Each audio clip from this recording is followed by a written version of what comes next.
Naglakad na kami ni Sebastian, papunta sa backyard. Ang lahat ng mga lalaki ay nasa tabi ng patio na nakaupo sa mga sopa, at nag-uusap sa isa't isa, humihigop ng ilang cocktail. Habang ang mga kababaihan kung saan sa may open area, nakaupo sa upuan, nakikipag-usap at nakangiti, humihigop ng ilang cocktail.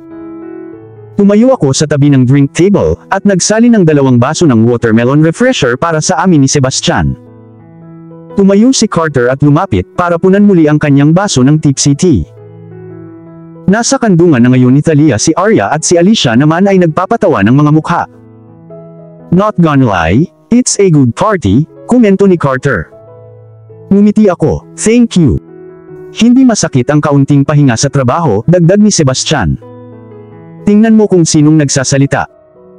Totoo. Narinig ko ang mahinang tunog ng doorbell, at alam ko kung sino yun. Carter, may tao yata sa pinto. Pwede mo bang buksan, please? I have to share the cupcakes, sinabi ko sa kanya. Bahagyang umiling si Sebastian habang nakatingin sa juice niya na may malabong ngiti sa labi. Alam niya. Sure, tumango si Carter. Sa kabilang banda, si Carter. Inilapag ko ang baso ko sa mesa bago naglakad papunta sa front door. Iniisip ko kung sino yun, ang ibig kong sabihin ay nandito na ang lahat, baka isa pa itong kapatid ni Katrina. Binuksan ko ang pinto at natigilan ako nang dumapo ang mga mata ko sa kanya. Lumingon siya sa akin at nakita kong bahagyang nanlaki ang mga mata niyang hazel. Hi! Umalangaw-ngaw sa aking tenga ang malambot niyang boses.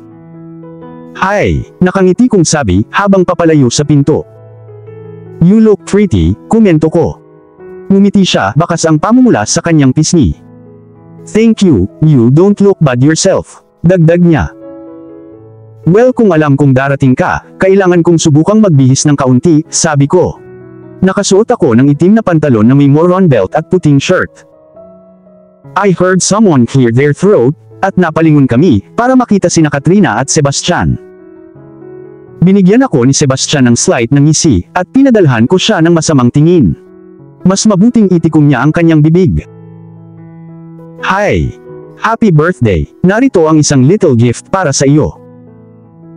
Sa kabilang banda, si Katrina. Inabot ni Neri kay Sebastian ang regalo at nagpasalamat ito. I'll take her out near the drinks, mungkahi ni Carter na napangiti ako. Sure, nag-walk out silang dalawa at pareho kaming nagkatinginan ni Sebastian. Mabilis siya, komento niya. Tumawa ako, I'll bring the cupcakes. Tumango siya bago naglakad pabalik sa backyard, habang ako naman ay kumuha ng cupcakes. Binuksan ko ang box at mukhang masarap. Lumabas ako at hinayaan ang mga lalaki na kumuha ng isa. Kinuha ni Sebastian ang happy birthday dahil birthday niya. Lumapit ako sa mga babae at umupo muna ako bago pumili ng isa. I love how we are only 10 people here, and the party is really good, komento ni Alicia. Iyon ay dahil mas alam namin, kaysa sa mag-invite ng mga unwelcomed at unpleasant na mga bisita, sinabi ni Thalia. We cheer to that bago uminom ulit ng aming inumin. Maiba ako, this necklace looks pretty, sabi ni Neri habang nakatingin sa kwintas ni Arya. Small gift namin ni Sebastian, sabi ko. Binigyan ako ni Karen ng isang I don't believe you look. It was mainly Sebastian's idea, nagsinungaling ako. Alas 6 ng hapon na, at pumunta na kaming lahat sa food table. Inayos namin ang mesa bilang buffet, para mapili ng lahat ang gusto nilang kainin. Pumunta si Leo sa kanyang sasakyan, para kunin ang upuan ni Arya, dahil wala kaming malagyan sa kanya habang kumakain kami. Sinawsaw ni Karen ang pacifier niya sa strawberry juice bago inabot sa kanya. Natikman niya ito at sa itsura ng mukha niya, kinilig siya. Inabot ni Thalia kay Sebastian ang kanyang birthday gift, at ganoon din si Leo. Ang bawat babae ay nakaupo sa isang gilid ng mesa, habang ang mga lalaki ay nakaupo sa kabilang side, tulad ng sa isang restaurant. Naging maayos ang hapunan at naging maganda ang gabi namin. Pumunta si Thalia para kunin ang dessert na itinago niya sa ref, at pagbalik niya ay excited na silang makita ang plate. Damn, dentist who, sabi ni Carter na ikinatawa namin. We passed the plate, at kinuha ng lahat ang gusto nilang kainin. Makalipas ang 15 minuto, pumunta si Alfred sa gilid at nagdala ng speaker. What's a party without dancing? Ngumiti si Thalia. It will be a slow dance my friends, dagdag pa ni Alfred. Inayos niya lahat habang naglalakad kami papunta sa space sa tabi ng table. Nagsimulang tumugtog ang kantang You Are the Reason at nagsimulang sumayaw ang bawat mag-asawa kasama sina Carter at Neri. Hinila ako ni Sebastian palapit sa kanya, mahigpit na nakapulupot ang mga braso niya sa bewang ko. Thank you for everything today. Ngumiti siya. You're welcome. Humiwalay ako at pinaikot niya ako, dumikit ang likod ko sa harapan niya. We swayed to the music bago niya ulit ako inikot. Hindi ako nag-reply sa'yo kanina, sabi ko habang nakatingin sa mga mata niya. Kumunot ang kanyang kilay, tungkol saan? I love you too, ngumiti ako. Ngumiti siya pabalik, bago yumakap sa labi ko ng ilang beses, kaya napangiti ako. Patuloy kaming sumasayaw habang patuloy ang musika. Sinulyapan ko si Neri, at mukhang may oras siya sa buhay niya. Malaki ang ngiti niya habang nakatingin kay Carter na nakatingin sa kanya na may nakakaakit na tingin. I hope they end up together. Maya-maya, huminto kami at umupo sa mesa. Sina Leo, Karen at Arya ang naunang umalis, dahil malapit na ang oras ng pagtulog ni Arya at nagiging masungit na siya. Ang sumunod na umalis ay si Neri at Carter, kasunod sina Alicia at Adam. Anumang pagkain at merienda ang natitira, ipinamahagi ito ni Thalia sa lahat sa mga takeaway. Walang pag-aaksaya ng pagkain. Tapos, si Thalia, ako, si Sebastian at Alfred ay naglinis hanggang sa makakaya namin sa backyard. Bandang alas 11:30, nasa kwarto na kami. Naligo na kami. Naramdaman kong hinawakan ni Sebastian ang braso ko bago niya ako hinila papunta sa kanya. Sumandal siya at dumampi ang labi niya sa labi ko, this time medyo demanding siya at kailangan ng halik. Humiwalay siya sa akin. I would like to take my other gift from you, love. Alam ko na kung ano ang ibig niyang sabihin, at hindi ako naglakas loob na pigilan siya. I'm all yours, bulong ko. Sabihin na lang natin, late na kami natulog, late na talaga. Makalipas ang 3 buwan. Nagising ako kaninang umaga na nakaramdam na naman ako ng kaba. Nitong nakaraang 2 linggo, puro crappy, sad, at moody lang ang naramdaman ko. I could tell Sebastian was getting worried and upset by my sudden change of mood, and I felt bad for making him feel like that, but I can't control it. Sinusubukan ko, hindi ko kaya. Sa mga sintomas at pagbabago sa hormonal, naisip ko na baka buntis ako. Noong nakaraang linggo, sa wakas ay nagpa-pregnancy test ako, at nag-negative ito. Nakaramdam ako ng pagkadismaya tungkol dito, at umiyak buong gabi sa kama. Hindi ko sinabi kay Sebastian na nag-pregnancy test ako since negative ang lumabas. Napatingin ako sa natutulog na katabi ko, at hindi ko maiwasang mapangiti sa inaantok niyang mukha. Inabot ko ng bahagya ang kanyang mga pisngi gamit ang aking hinlalaki, bago hinalikan ang kanyang ilong. Dahan-dahan kong inalis ang pagkakatali ko sa kanya, at tinungo ang banyo.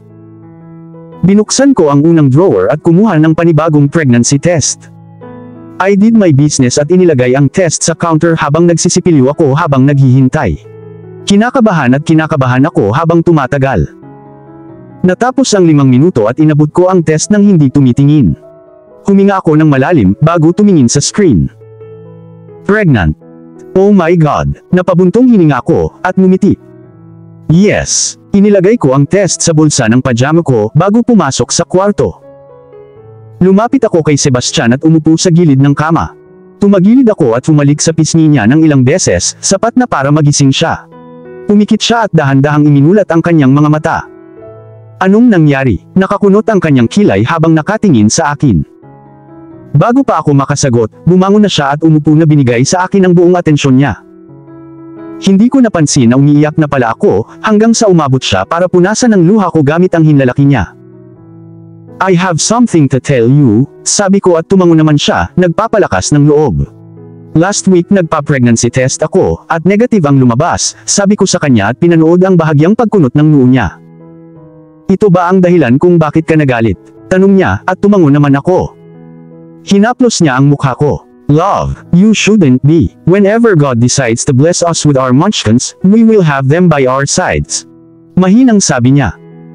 I love this man so much. I took another one this morning, sabi ko sa kanya. I'm pregnant. Pinagmasdan ko siyang natigilan, bago gumuhit ang malawak na ngiti sa kanyang mga labi. Are you? Yes. Kinuha ko ang test, at ipinakita ito sa kanya. Binaba niya ito ng tingin, bago ako hinila sa kanyang mga braso, niyakap ako ng mahigpit. Congrats mommy, bulong niya, habang nakatingin sa mga mata ko.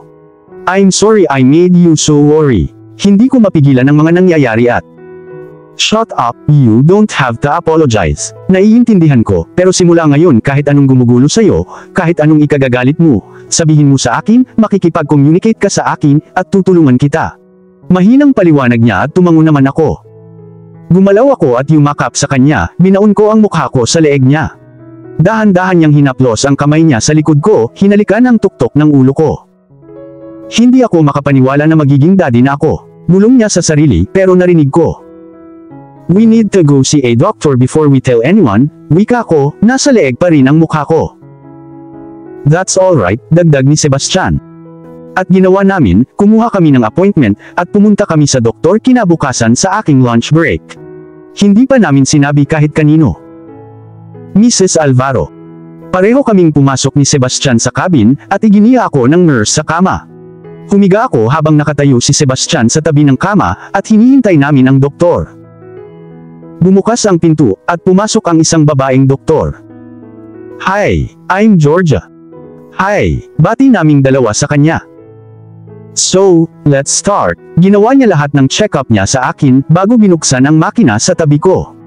Iniangat ko ang pangitaas ko sa dibdib ko, at nilagyan niya ng asul na cream ang balat ko, bago nilagay ang mouse dito. Nakatitig siya sa screen habang naghihintay kami. Ah, congrats Katrina, you are pregnant. Ngumiti siya, kaya napangiti ako. Napatingin ako kay Sebastian at nakangiti siyang nakatingin sa screen. So let me measure this. Well sa nakikita ko, 1 week and 5 to 6 days pregnant ka lang. Sabi niya. Nagpa-test ako last week and it came out negative, sabi ko sa kanya. That does happen in early stages. Well now let's talk more about your treatments. Bumalik ako sa opisina na may malaking ngiti sa labi. Imbes na maglakad papunta sa office ko, naglakad ako papunta kay Neri. Hey, tumingin siya sa akin. O bumalik ka na? Oo, libre ka ba bukas ng gabi? Tanong ko sa kanya. Ako, bakit? Nagtanong siya. Well, I'm inviting you tomorrow for dinner, sabi ko, at tumango siya. Sure, pupunta ako dyan. Napagpasyahan namin ni Sebastian na gumawa ng isang small dinner tomorrow, upang sabihin sa lahat ang tungkol sa aming munchkin. Nais naming sabihin sa lahat ng sabay-sabay, dahil ayaw naming pumili kung sino ang una, pangalawa, pangatlo at iba pa, malalaman ng lahat ng sabay-sabay. Pumunta ako sa office ko at umupo. Sumandal ako sa upuan ko, nakangiti. Nire-replay ko ang lahat ng mga pag-uusap na sinabi ni Dr. Georgia, at hinayaan kong magbabad ang lahat. Sa kabilang banda, si Sebastian. Naglakad ako papunta sa opisina ko, at nakita ko sina Carter at Adam na nag-uusap habang umiinom ng malamig na inumin. Bumalik ka na, sabi ni Adam nang mapansin niya ako. Oo, umupo ako sa upuan ko. So, libre ba kayong dalawa bukas ng gabi? Tanong ko. Tumawa si Carter. Depende yan boss. Tama. Bakit, anong nangyari? Tanong ni Adam. Wala lang, I just wanted to invite both for dinner tomorrow. Sa kabilang banda, si Katrina. Sa ngayon, nasa dining room ako at tinutulungan si Thalia sa pag-aayos ng mesa. Ngayong gabi, naghanda siya ng hapunan at panghimagas.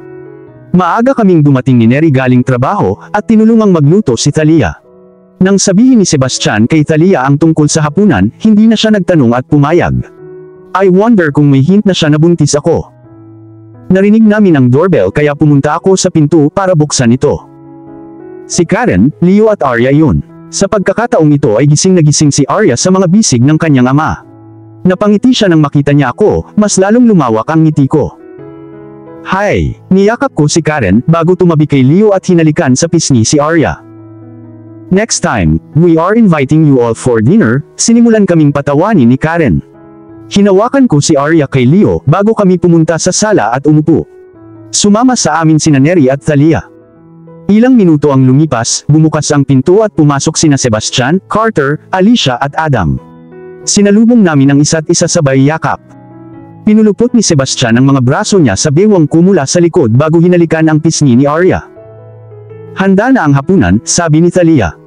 Pumunta kaming lahat sa dining table at umupo. Nagdala si Alfred ng isa pang mesa mula sa bodega, at inilagay ito sa tapat ng isa para magkasya ang lahat. Sumama si Arya kay Karen nang magsimula na kaming kumain. Lahat kami ay may casual na pag-uusap, lahat ay nag-uusap at nagtatawanan ng walang pag-aalinlangan. Parang isang malaking pamilya.